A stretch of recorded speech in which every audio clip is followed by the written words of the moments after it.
नमस्कार दोस्तों, स्वागत है आप सभी का आपके अपने यूट्यूब चैनल सरकारी भारत में। दोस्तों, आज की इस वीडियो के अंदर हम बात करने वाले हैं एयरफोर्स XY ग्रुप का आज का एग्ज़ाम था, जिसमें 17 जुलाई को यानी कि आज के दिन थर्ड शिफ्ट का पेपर था, जिसमें मैथ, जीके, इंग्लिश, फिजिक्स और रीजनिंग के क्वेश्चंस पूछे गए थे।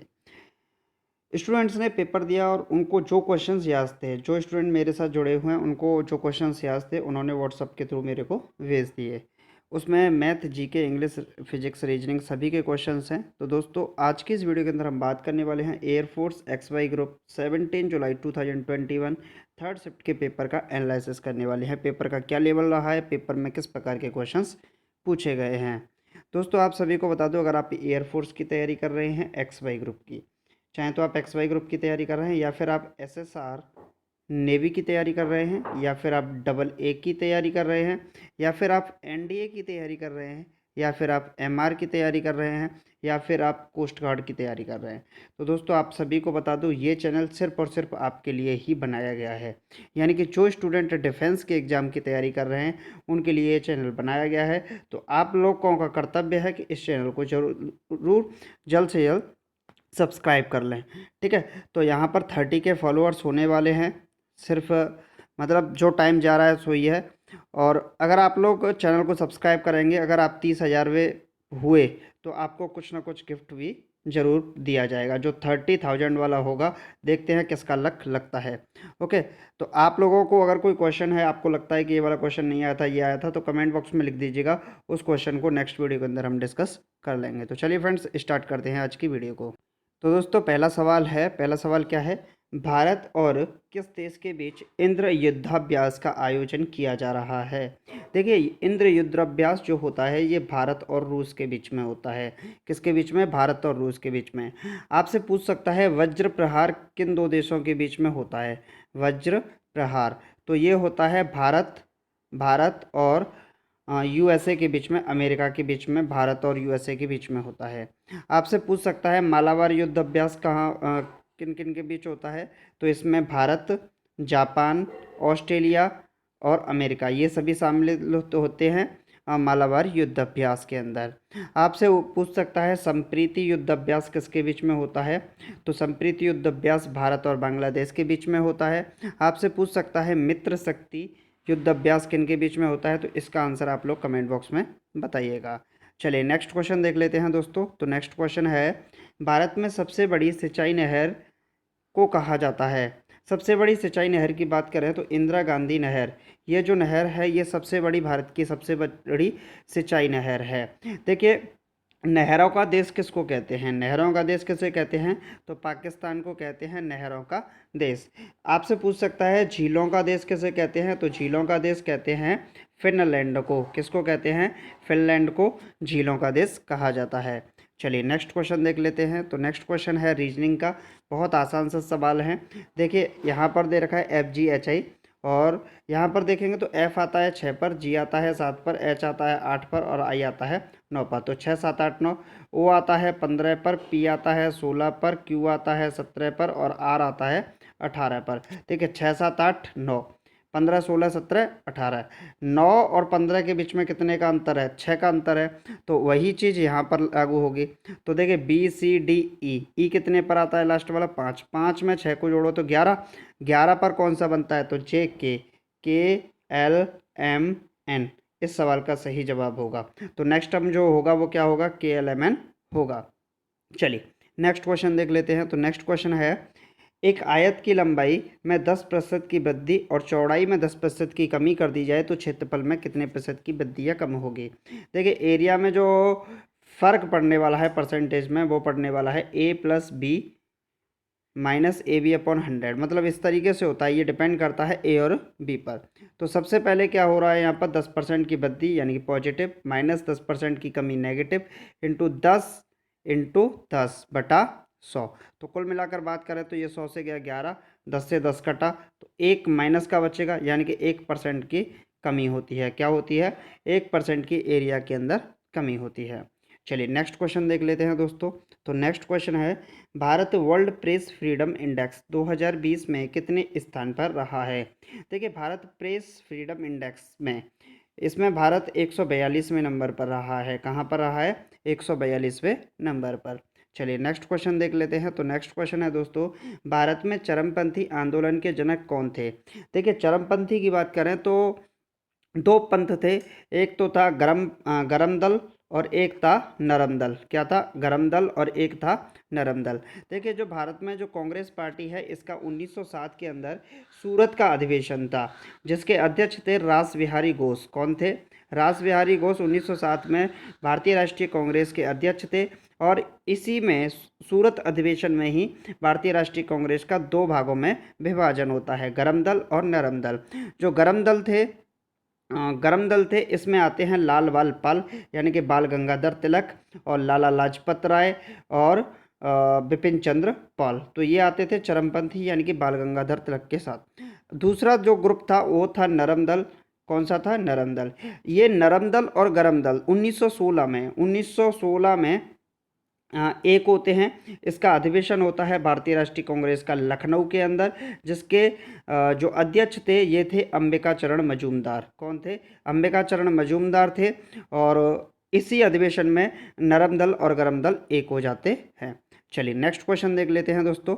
नेक्स्ट क्वेश्चन है, ऑप्टिकल फाइबर का आविष्कार किसने किया था? देखिए नरेंद्र कपानी, जो नरेंद्र सिंह कपानी हैं, इन्होंने ऑप्टिकल फाइबर का आविष्कार किया था।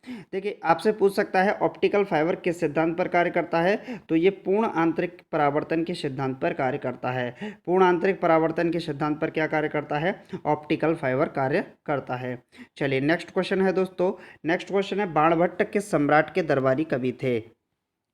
बाणभट्ट किस सम्राट के दरबारी कवि थे? तो इसका सही जवाब है हर्षवर्धन। हर्षवर्धन सम्राट जो था इसके दरबारी कवि थे बाणभट्ट। चलिए नेक्स्ट क्वेश्चन देख लेते हैं। तो नेक्स्ट क्वेश्चन है दोस्तों, वायु का वेग किस में मापा जाता है? देखिए वायु का वेग जो होता है वो एनीमोमीटर के अंदर मापा जाता है। किसके अंदर? एनीमोमीटर में। चलिए नेक्स्ट क्वेश्चन क्या है दोस्तों? तो नेक्स्ट क्वेश्चन है, अहमदाबाद स्थित अभय घाट किसका समाधि स्थल है? देखिए अहमदाबाद में अभय घाट है। यहाँ पर आप लोग देख लीजिए मोर। क्या देख लीजिए? मोर। और मोर अगर पास आ जाए, बिल्कुल जस्ट पास आ जाए, तो आपको क्या लगेगा? भय लगेगा, डर लगेगा। तो भय से ही बन गया अभय घाट। तो क्या बन गया?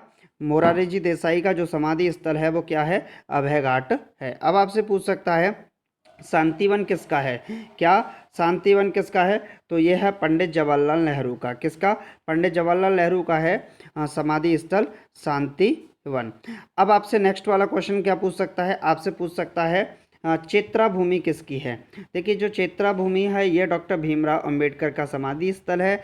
आपसे पूछ सकता है वीर भूमि किसकी है? वीर भूमि है राजीव गांधी की। किसकी है? पूर्व प्रधानमंत्री राजीव गांधी की समाधि स्थल का नाम है वीर भूमि।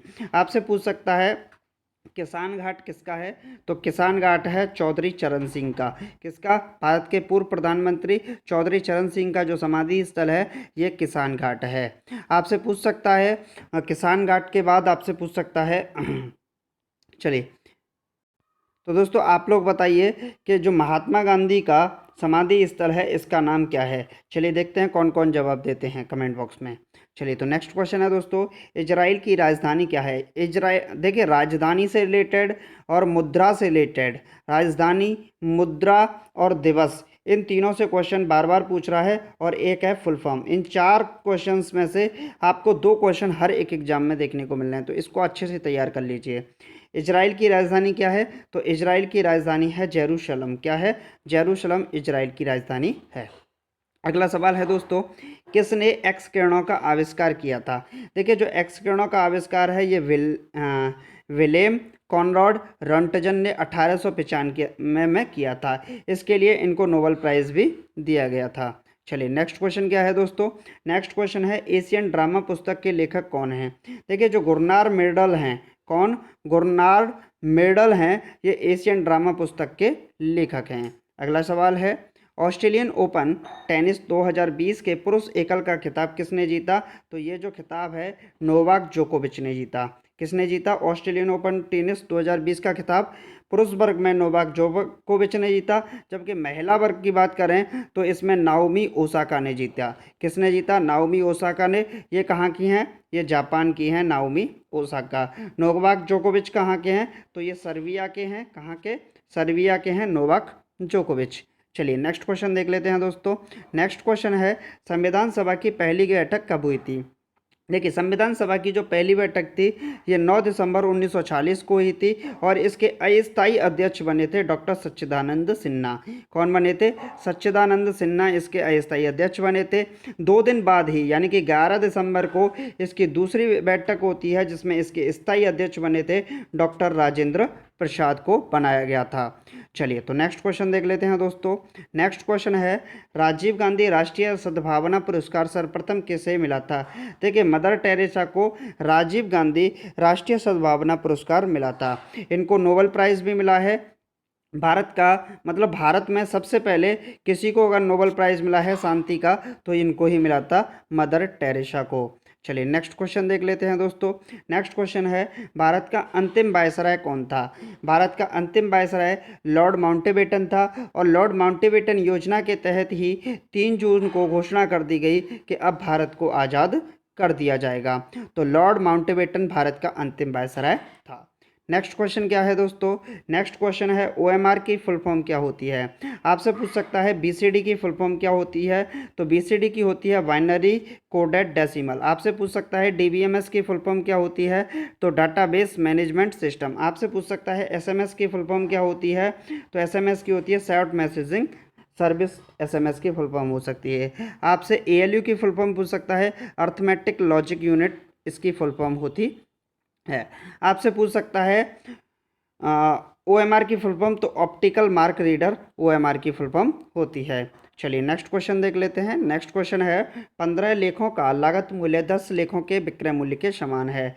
यानी 15 का CP 10 के SP के बराबर है। किसके? 10 के SP। तो CP ratio SP, CP ratio SP कितना होगा। तो 5 से 3, 5 से 2, तो 2:3 होगा।